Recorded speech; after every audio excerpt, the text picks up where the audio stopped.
स्वागत है आप सभी का। इस वक्त मौजूद हूं दिल्ली के जंतर मंतर पर। कॉकरोच जनता पार्टी ने 20 जुलाई को संसद मार्च का ऐलान कर दिया है। अब जंतर मंतर पर देखिए कि अनोखी तस्वीर है। भाई साहब पूरी तरीके से कॉकरोच बनकर आ गए हैं, क्योंकि सीजीआई ने कहा था कि इस देश के बेरोजगार युवा कॉकरोच हैं।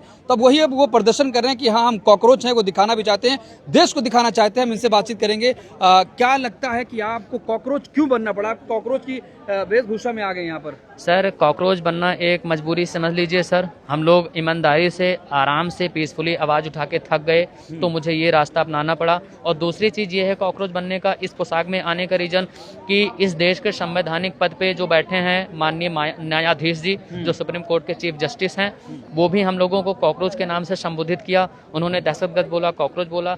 तो हम उनकी बात का मान रखने के लिए, उनकी बात खाली जाए इसलिए उनके सामने अपने आप को हम कॉकरोच मतलब एक्सेप्ट कर चुके हैं। लेकिन एक्सेप्ट इसलिए किए हैं कि आप भी अपनी गलती को एक्सेप्ट करके और सरकार के ऊपर आप कुछ टिप्पणी करें, हस्तक्षेप करें, क्योंकि आपका काम है, सुप्रीम कोर्ट का काम है। अगर कोई पार्टी गलत करे तो सुप्रीम कोर्ट इसमें हस्तक्षेप कर सकता है, सवाल पूछ सकता है। तो मतलब 20 जुलाई की तैयारी कर चुके हैं। अब 20 जुलाई की तैयारी सर पूरी है। बस यही है फ़र्क की उम्मीद अभी यही है कि बीजेपी की तरफ से और मोदी सरकार की तरफ से, कैबिनेट की तरफ से अभी अगर 20 जुलाई के पहले अगर कोई सूचना ऐसा आधिकारिक वो आ जाता है कि हाँ इस्तीफा दे रहे हैं, तो फिर वो चीज़ वहाँ पे ख़त्म हो जाएगा। और ये बहुत बड़ी जीत होगी, जीत युवाओं की होगी, जीत भारत की होगी, भारत के भविष्य की जीत होगी, भारत के एजुकेशन सिस्टम की जीत होगी सर।